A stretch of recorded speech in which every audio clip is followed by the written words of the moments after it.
Prenez conscience de vos appuis sur le sol.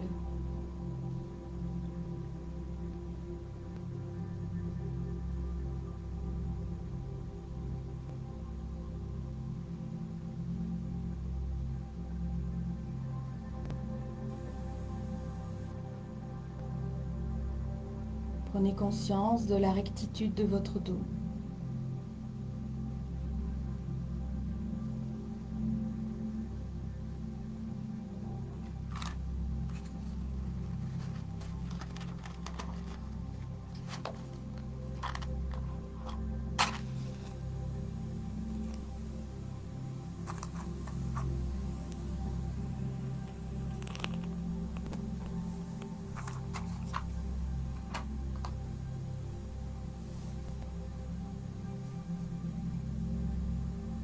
Prenez conscience de la position de vos bras, de vos mains.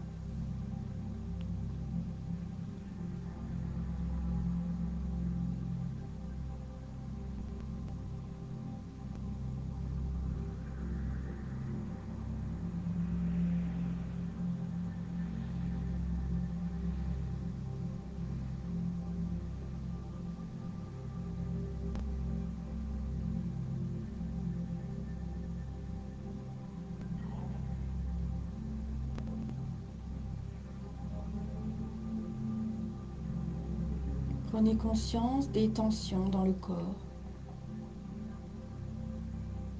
sans essayer de les décontracter. Prenez juste conscience des lieux où il y a des tensions.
Prenez conscience du va-et-vient de votre respiration.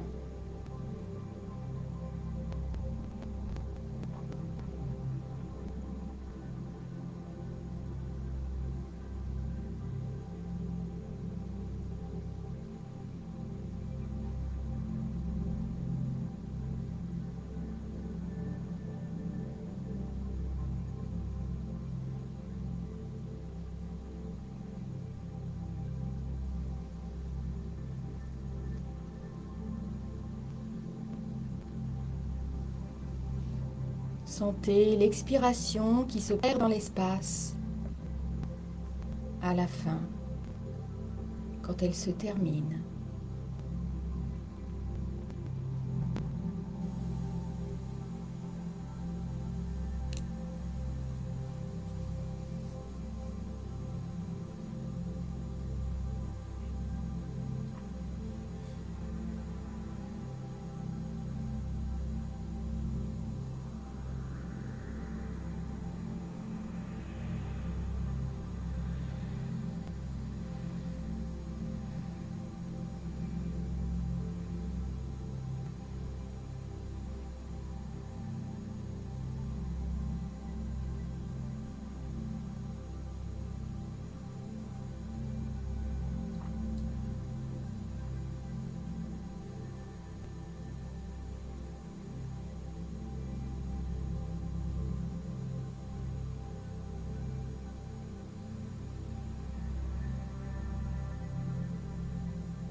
laisser toute l'agitation mentale se déposer,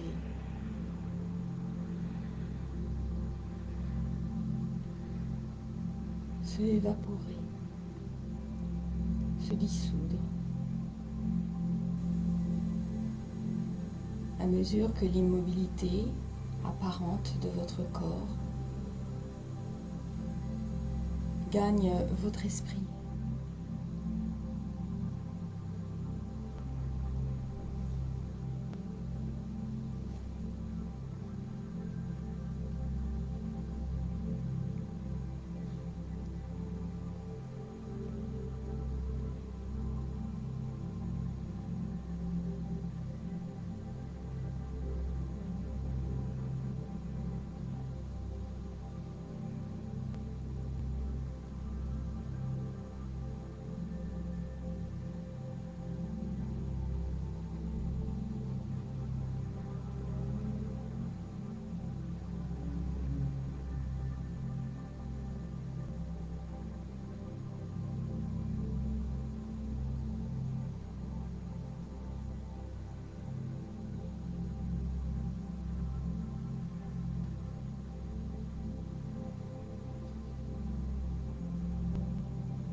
Imaginez que vos pensées sont comme des bulles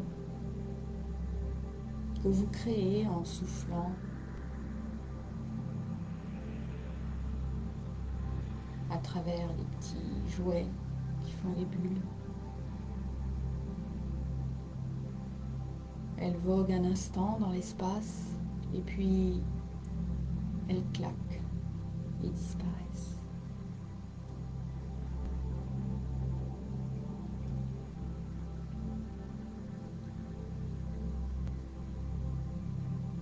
Vos pensées n'ont pas plus de consistance que ces bulles.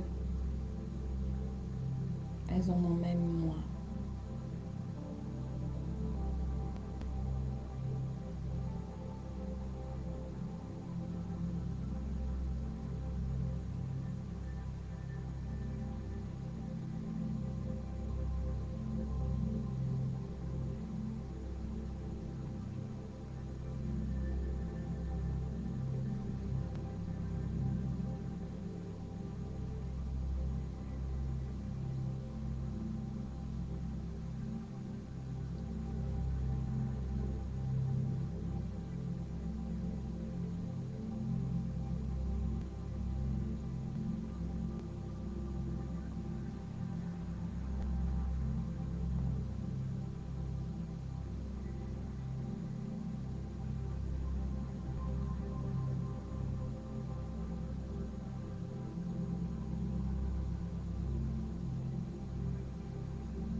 Revenez juste aux sensations du corps.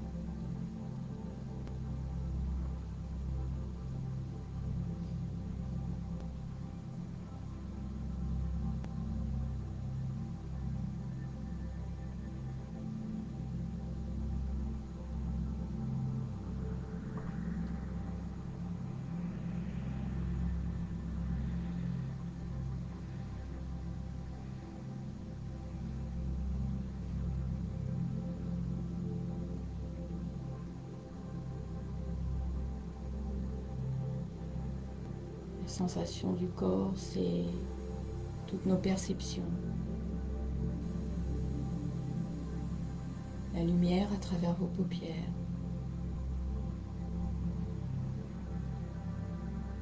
Le son.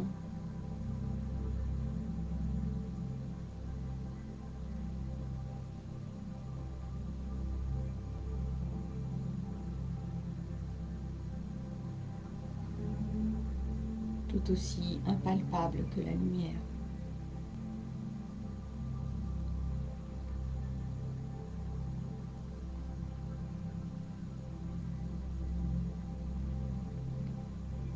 Le goût de votre bouche, le goût de votre salive,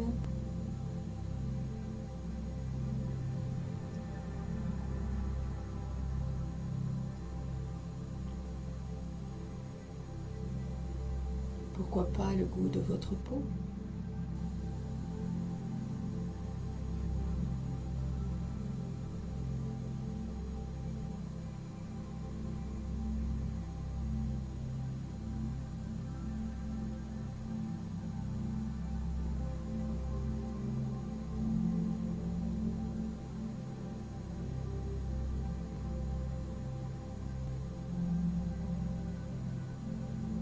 L'odorat.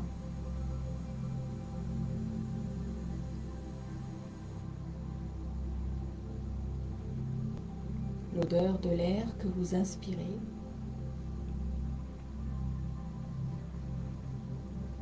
Et l'odeur de l'air que vous expirez.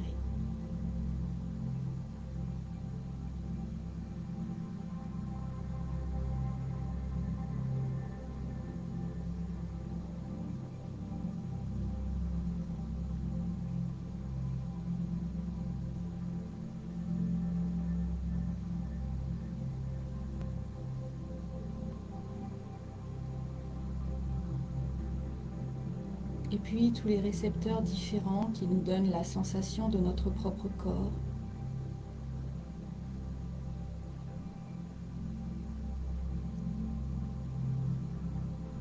Votre position.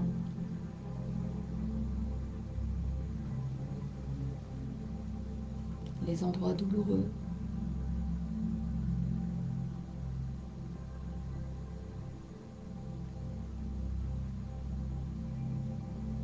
Ce que vous touchez.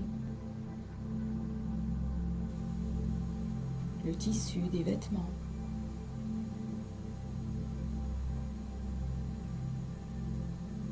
L'air qui nous entoure.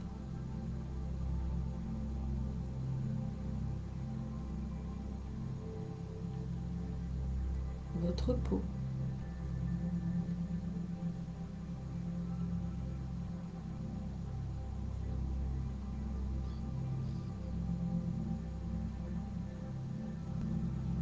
La pression également.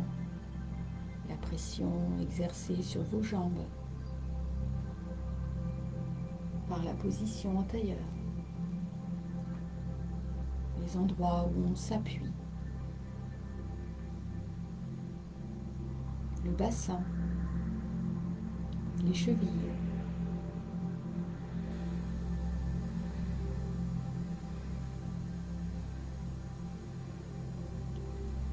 Mais aussi des choses beaucoup plus infimes comme des micro-mouvements, peut-être des petits balancements,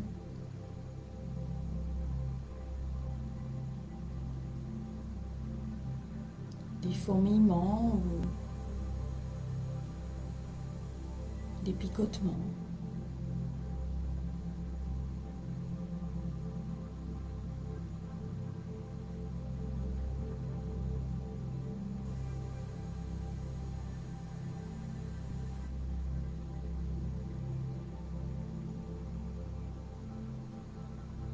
Des micro-mouvements de doigts.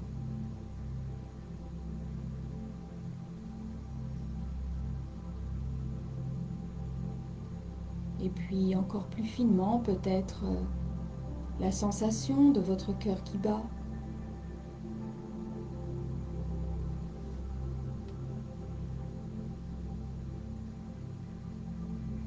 de vos artères qui battent.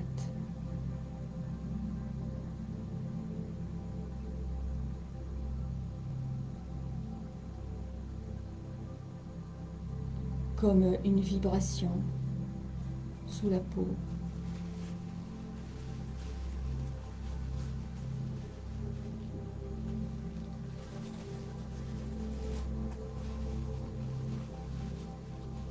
Des sensations non pas à imaginer ou à provoquer, mais à trouver.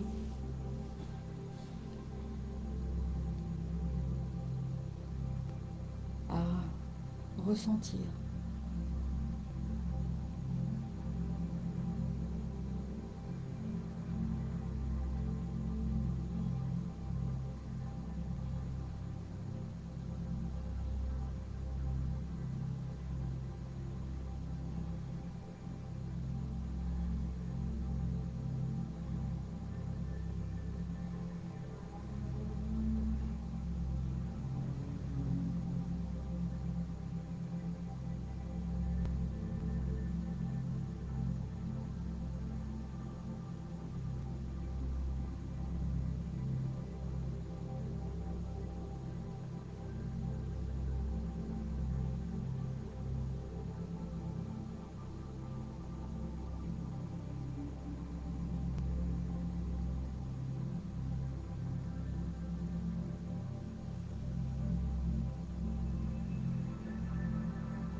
Je vais vous lire un texte de David Dubois, encore David Dubois.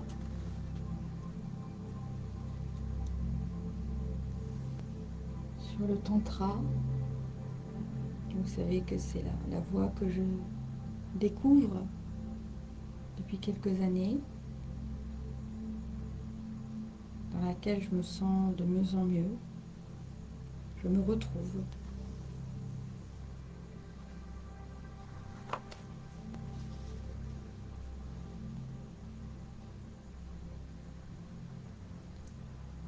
Alors il y a des mots, peut-être des petites choses que je vais expliquer au fur et à mesure. Alors, voici ce qu'il écrit. Aujourd'hui, le tantra est identifié à des pratiques de massage et de danse dans un cadre de thérapie par la libération des émotions refoulées. C'est le néo-tantra. Le tantra asiatique était plus vaste, assez proche du New Age. Des pratiques en tout genre pour atteindre la prospérité et éviter les malheurs. En gros, 90% de l'hindouisme et du bouddhisme sont tantriques en ce sens. Le tantra non dualiste, incarné dans le shivaïsme du Cachemire, est un peu différent. Alors, non dualiste s'applique à des philosophies, des spiritualités qui estiment que tout est unité, en fait. Qu'il n'y a pas de séparation entre les êtres, entre les choses, entre l'intérieur et l'extérieur. Il n'y a jamais deux. Tout est unité. Et shivaïsme du Cachemire, c'est en corrélation avec Shiva.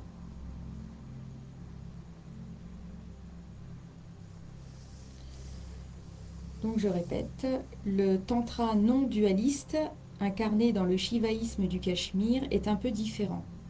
Il considère que la source de tout est en soi. La recherche du bonheur à l'extérieur est un malheur dû à un profond aveuglement. Cette source est indicible.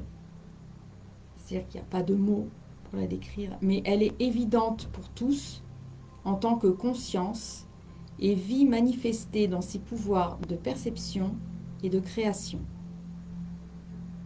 Chacun de nous est l'absolu. c'est-à-dire la conscience qui se perd, la conscience avec un grand C, qui se perd dans ses propres créations. Donc nous sommes ces créations, qui s'y oublie et qui aspire à retrouver sa liberté, mais sans le réaliser clairement.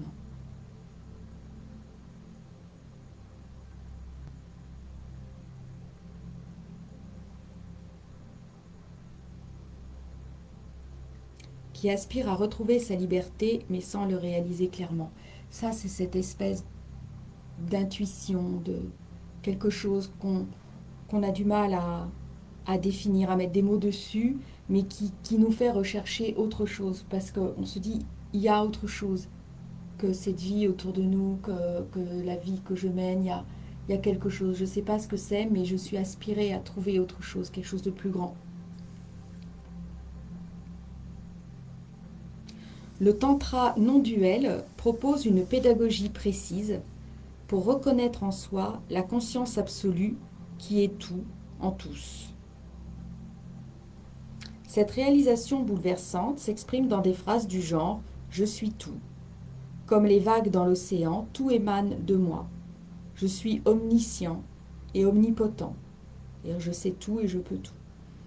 Je me réalise à travers l'infinie variété des expériences. Tout est mon libre jeu, et ainsi de suite. Vu sous cet angle, ce tantra non-duel ressemble à n'importe quel enseignement non-dualiste. Je suis l'absolu. Je suis infini comme l'espace. Je suis l'unique réalité. Je suis l'être, etc. Mais quel est alors le propre du tantra non-dualiste ? Les autres approches non-duelles sont des approches par la connaissance, c'est-à-dire par la connaissance intellectuelle. Le tantra emploie aussi le langage, les signes et les symboles. La différence est que le tantra considère que ces signes, concepts, mots, phrases, symboles, images, sont animés par une énergie, par un corps. C'est toute la différence. Chaque concept est en effet comme un cavalier monté sur un cheval qui représente un certain ressenti, une énergie.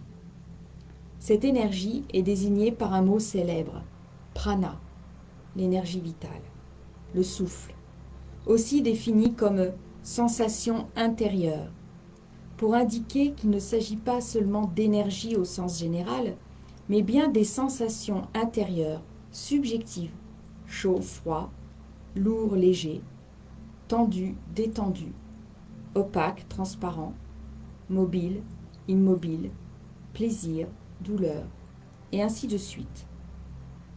En ce moment, vous ressentez votre corps, n'est-ce pas? Eh bien, c'est cela le prana. Et c'est le domaine de pratique du tantra non-duel. Le tantra considère donc qu'il y a deux approches pour réaliser la non-dualité. Je suis tout. Soit par les concepts, c'est la voie des échanges de type satsang. Satsang, c'est des questions-réponses à un maître, un gourou en assemblée. Entretien non-duel, rituel, etc. Soit par les sensations. Et c'est la voie propre au tantra. Plus précisément, au lieu d'être attentif aux pensées ou de se reconnaître comme témoin des pensées, je ressens les sensations dans leur source et leur évanescence.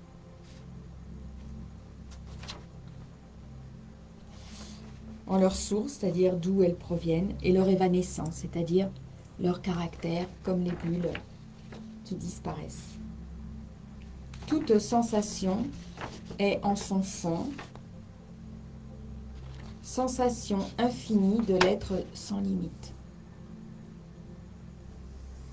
Voilà pourquoi le tantra donne de l'importance au corps et à tout ce qui s'ensuit. Et voilà pourquoi les approches non duelles purement intellectuelles rejettent le corps et tout ce qui s'ensuit.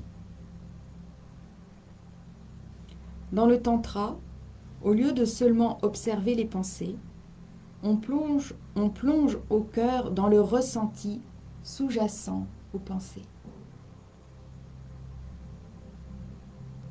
Concrètement, quand le Vedanta, donc le Vedanta c'est une voie spirituelle indienne, ou une autre approche non duelle intellectualiste prône le détachement, c'est-à-dire la compréhension que je ne suis pas les pensées ni le corps, le tantra, quand il parle de détachement, invite à la détente profonde du corps. Ainsi, le Vedanta s'adresse seulement à l'intellect. Le tantra s'adresse aussi au corps. Dans ce contexte, accepter ce qui est désigne deux pratiques ou deux gestes différents. Dans le tantra, accepter ne signifie pas comprendre que ce qui m'arrive fait partie d'un ensemble plus vaste, le cosmos, le destin, le karma, le tout, l'absolu, le jeu de la conscience, etc. Quand je suis dans une file d'attente et que je l'accepte, je n'énonce pas des mots dans ma tête du genre « ce qui doit arriver, le choix est une illusion, il n'y a personne à qui ça arrive, tout est conscience ». Mais bien plutôt, je tourne mon attention vers les sensations, vers le corps subtil, vivant. Les tensions se révèlent, et cette attention, sans commentaire, cette lumière silencieuse, dénoue doucement ces tensions. Il n'y a rien de mental ni d'intellectuel. C'est une pratique sans pensée, sans signe, ni symbole. Dans ce présent de transparence, le mental reste muet. Et dans le sillage de cette détente du corps, le bavardage s'apaise et les compulsions perdent de leur force. Le mental revient ensuite, mais l'approche tantrique est de dénouer l'esprit, le mental, le bavardage compulsif, par le corps, les pensées par le ressenti.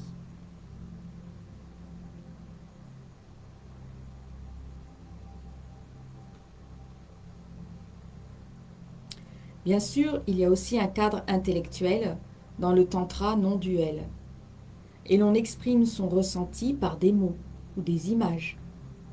De même, le langage sert à guider la méditation. Mais l'essentiel se passe dans le ressenti. Quand le tantra évoque l'absurdité du bavardage mental, il ne parle pas d'une philosophie du mental, d'une vision du mental. Le mental d'ailleurs n'est pas rejeté, pas plus que le corps. Mais quand dans le tantra traditionnel vous entendez dire « le mental, quel bavard », ça n'est pas une invitation à comprendre une philosophie, c'est une invitation à faire silence intérieur, directement, sans rien chercher de particulier. Un geste de détente, un saut direct dans l'expérience. Quand le tantra parle d'ego, il ne désigne pas vraiment un concept, une illusion à voir, etc., mais un ressenti particulier, une tension, une angoisse basée sur la confusion que nous sommes invités à ressentir et à laisser se dénouer. C'est en ce sens que le tantra est une voie d'éveil par le corps, du moins dans le tantra non duel traditionnel.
Et s'il y a des points de tension douloureux dans votre corps,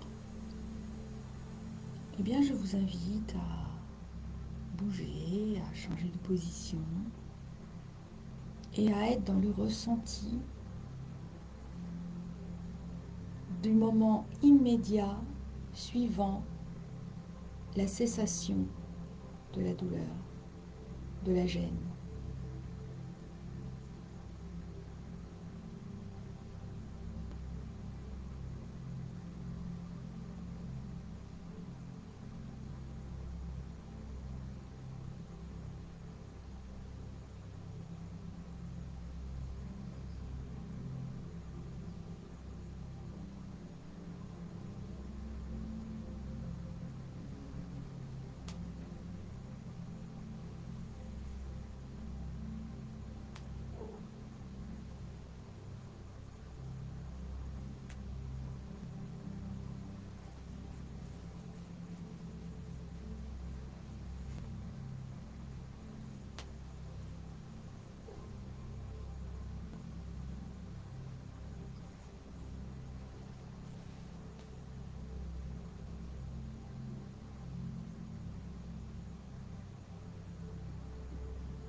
pouvez laisser doucement la lumière pénétrer,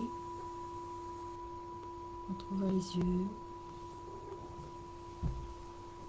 commencez à bouger un peu, vous frottez le visage, la tête, le cou, le torse,